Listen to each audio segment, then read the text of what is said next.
All right, our next story. I first heard in my buddy Rod Ebersol's garage, and it really exemplifies the mission of Dark Winter Nights, which is to take great stories from the garage to the stage, and then we send them out into the world via our radio program and podcast. And that's mainly because you all can't fit in Rod's garage. It's big, but he's got a lot of stuff in there. David Best has been cheating death since before he was even born, and so he's up next with a story we call the Anderson Legend. I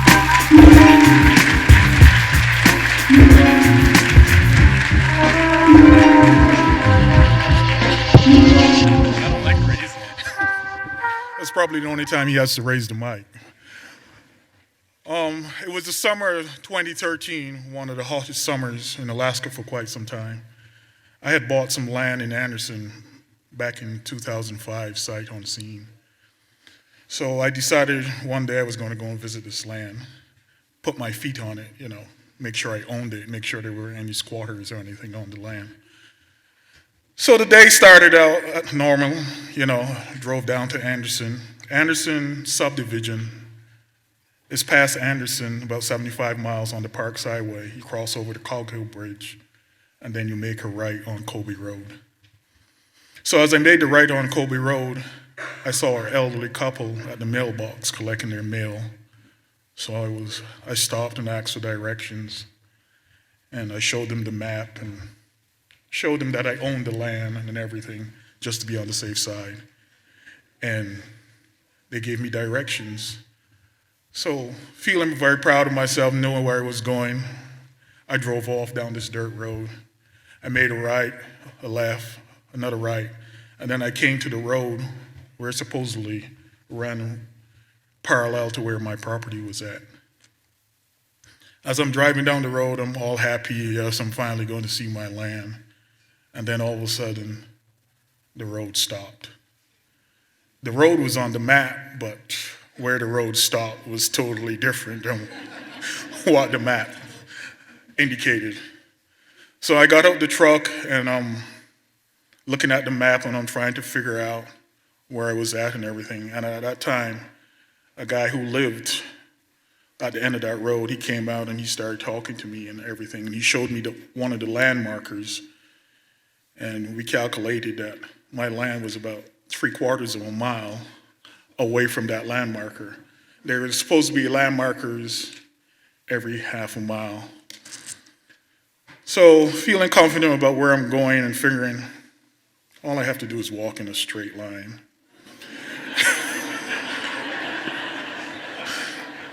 How hard can that be? And the little guy on my shoulder is like, I don't know. But I'm like, be quiet. So now I'm back to the truck. I let my Heinz 57 out. A Heinz 57 is a mutt. That's what they call mutts in Louisiana. He's brindle because he has Staffordshire Terrier. He has the head of a lab, and he sheds like the chow he is. And he has like an Australian herding dog and some other terriers in him, which totally confuses him. He doesn't know if to hunt voles or if to just run and play. So anyway, we let him out, pulled out the bug spray, sprayed myself down, got my weapon, got some water, got my maps. How hard can this be? Boy, was I around. So I set off from the marker in a straight line, and I was in the Army, so I had a pace count, so I'm using my pace count. And then about 100 meters along this clearing, I came to this marsh, and then it dawned on me, that's why the road stopped. And at that time, the guy on my shoulder was going, turn back. I'm like, nah, nobody likes a quitter. So I pushed on through the marsh, and then I came to this wall of black spruce and that's on the brush. And then again, it was like, time to turn back. This is your last chance. I felt confident. I had my weapon, I had water, and I had my trusty sidekick, Calla. So I pushed into the black spruce, and I'm walking, keeping my pace count. But as I'm looking at the ground, all I can see is bear prints and bear scat. Not deterred. I'm going to find this marker. This is going to be the day that I find this property. I've owned this property for 8 years and I've never seen it. So I pushed on, and then about an hour into my journey, I figured I should be at the marker. So I started looking around, and there's no sign of this marker. So I figured maybe my pace count was off because of the dents on the brush and everything. So I pushed forward about another 100, 150 meters. And there was nothing. So now I'm getting scared. So I'm starting sweating profusely. And I'm drinking water like crazy. And I'm searching for this marker. Then at that point, I was like, David, it's time to turn around. It's time to go back. So in my mind, I had walked a straight line. So all I had to do was do about face and go back the way I came. Boy, was I wrong. I was totally lost and didn't know where to go. So I came to an I-Day, and everybody knows it's I-Day. I pulled out my weapon and started firing rounds in the air and yelling and waiting to see if anybody replied or if anybody fired a shot. Packs! Yeah, all waited.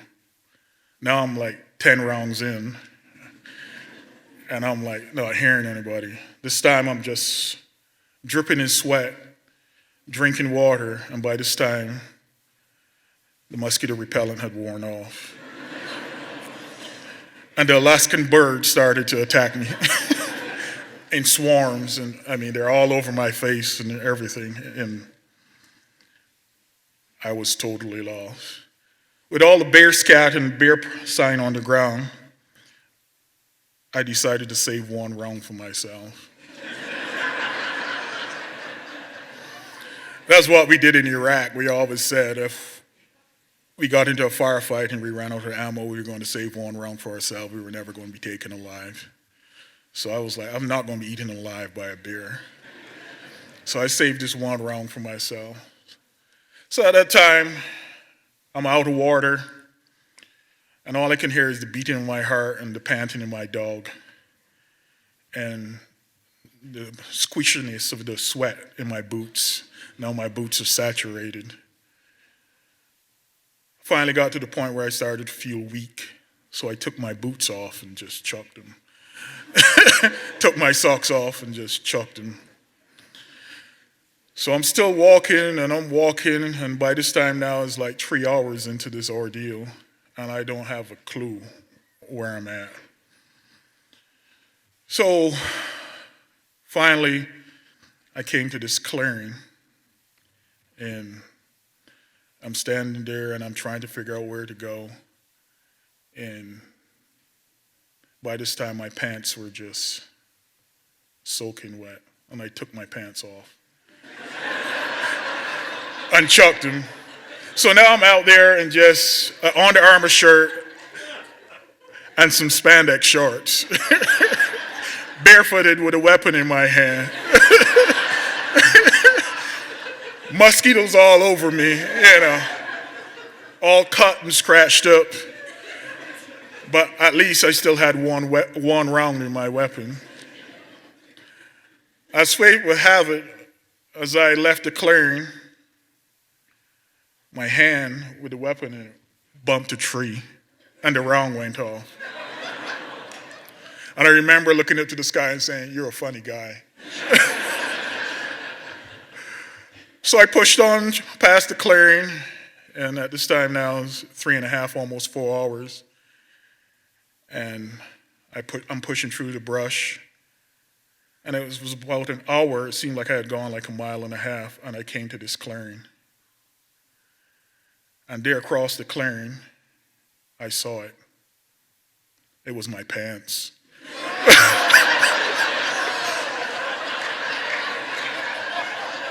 I had made one big, gigantic circle. Only if I can walk a straight line the way I make circles, I would have been golden. So dejected, got my pants, put them on.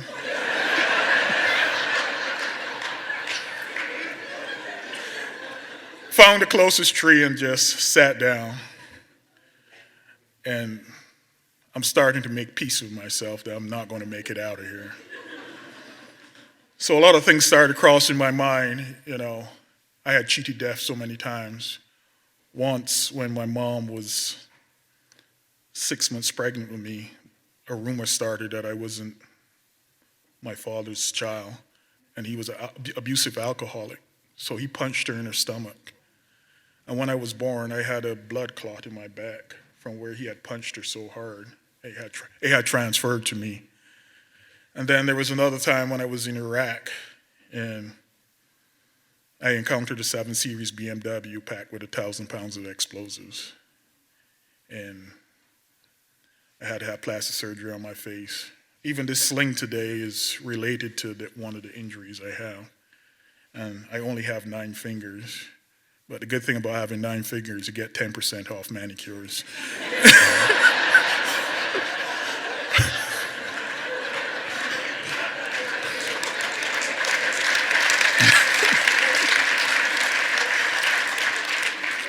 So as I'm sitting there, my dog next to me, I'm envisioning 3-4 years from now, somebody's going to be out walking in the woods and come across my skeleton with my dog just laying right next to me. And it's at that point, a calm came over me. I had made peace with myself. If this is the way I was going to go, this is the way I was going to go. And I was sitting there, I'm looking down, and there's these red, orange, yellowish berries. And I'm like, I'm going to die anyway, so why not take the chance? So now I'm popping these berries like Skittles. They have a bitter taste and they're leaving a chalky taste in your mouth, but I wasn't eating them for the taste. I was just trying to get some fluids into me. And while I'm there, I'm talking to my grandmothers, my grandfathers, and I'm telling my kids, hey, I love you. See you on the other side. Thinking about all the guys I've lost and, saying until Valhalla. That's our saying, basically. And then it dawned on me, the constant thing that was still there was the sun. And I was like, I can follow the sun. Because it was high in the sky, because I was walking from tree to tree and, trying to navigate out. And with renewed vigor now, I'm ready to go, eating all these berries. And I set out on my way. About an hour into the journey, now we're about 7 hours into the journey, into this whole ordeal, I look back, and Calla, my dog, is just laying there. And I was like, come on, Calla, let's go, we can't stay here. And he just looked at me, and he would not move. And it was at that point I had 3 choices. Either stay there with him and endure whatever was to come, carry him, which I couldn't, or leave him. Being a soldier, you never leave anybody behind. But I had to make that decision to leave my dog. And I did. With mosquitoes all over me, scratches, scrapes, dehydrated, smelling like the outdoors, and a heavy heart, I pushed on. I had gone about a mile and a half, 2 miles, when I saw this cabin off in the distance. I didn't get too excited because I'd seen 3 or 4 cabins before and 4 or 5 road systems, but it was all in my imagination. So to me, this probably was another mirage.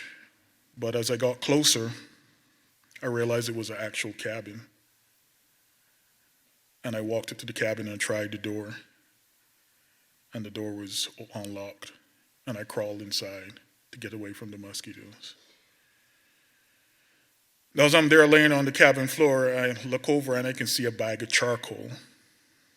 Now I'm thinking back, I don't know if those berries were poisonous or not, but I read somewhere charcoal kind of neutralizes poison. So I went in the bag and took out one of the briquettes and started chewing down. Yummy, not. But as I'm laying there, I'm thinking, I had just left my dog, and I was heartbroken. In a daze, crying. I just laid there. And then as some time passed, I was like, I can't stay here, I gotta get up and move. So I exited the cabin and I'm standing there and I'm thinking about Calla. Did something happen? Did the bears get him? Did he pass? Whatever. And then at that point, a big gust of wind came out of nowhere and just blew across the clearing. And then there was some rustling in the bush. And my first thought was bear. So here I am standing, barefooted, empty weapon. And I started to retreat to the cabin. And then, in a flash of moment, out came bounding like a bunny rabbit, this brindle-collared lab, straight to the clearing. I was about 2 miles away from him. I don't know how he found me. Maybe it was my smell. I don't know, but he came directly to exactly the same spot I was at. So, all happy and excited, we proceeded to travel down the road, and we came to this cabin. And there was a car outside, a vehicle outside, so I went up and knocked. This guy came out, and I'm standing there with a dog, barefooted, an Army t-shirt, and just some army pants, looking like all hell, mosquitoes circling all around me, all scratched up and everything. And I was like, could I have some water, please? He disappeared in the cabin, and he came back with a pitcher of water and some glass. That was the best water ever. Me and Calla drank to our heart's content. And then while I was drinking, he looked at me and he was like, you're a lucky fellow. He was like, if my wife was home by herself, she would have shot you on sight.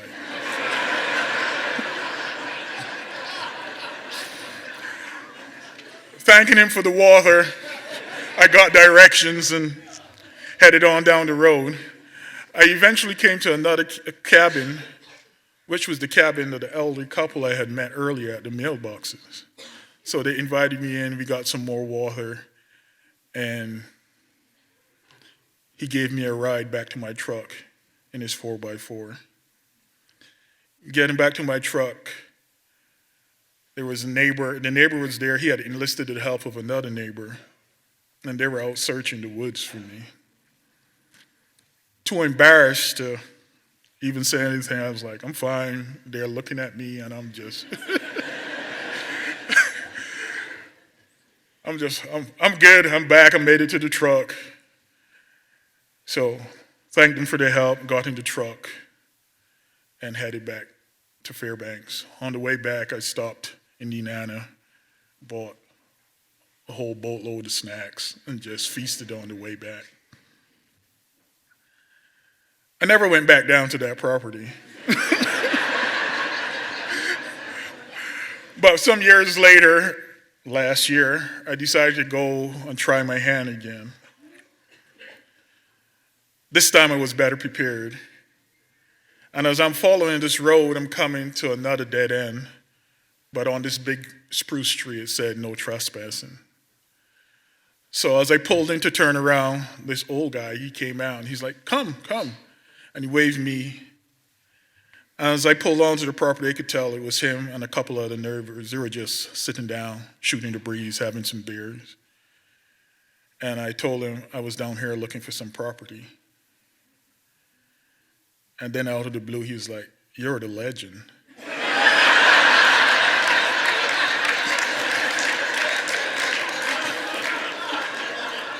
You're right up there with Bigfoot and Sasquatch. There's this story about this big 6'6" black guy that came down here looking for some property. I never found it, but he disappeared. And people that never actually saw him thought the other neighbors were, blowing smoke, so to speak.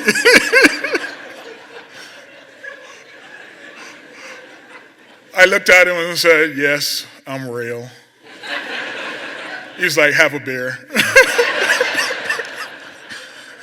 So I drank the beer and we talked, and his property was only about half a mile away from mine. He said I could use it as a base and everything in order to get to my property and everything. Later that year, though, I found out that one of the neighbors had gone around and pulled up some of the property markers because he didn't want too many people in that vicinity. I would like to think that my property marker was one of the property markers pulled up. Maybe, maybe not. But that's my story, and I'm sticking to it.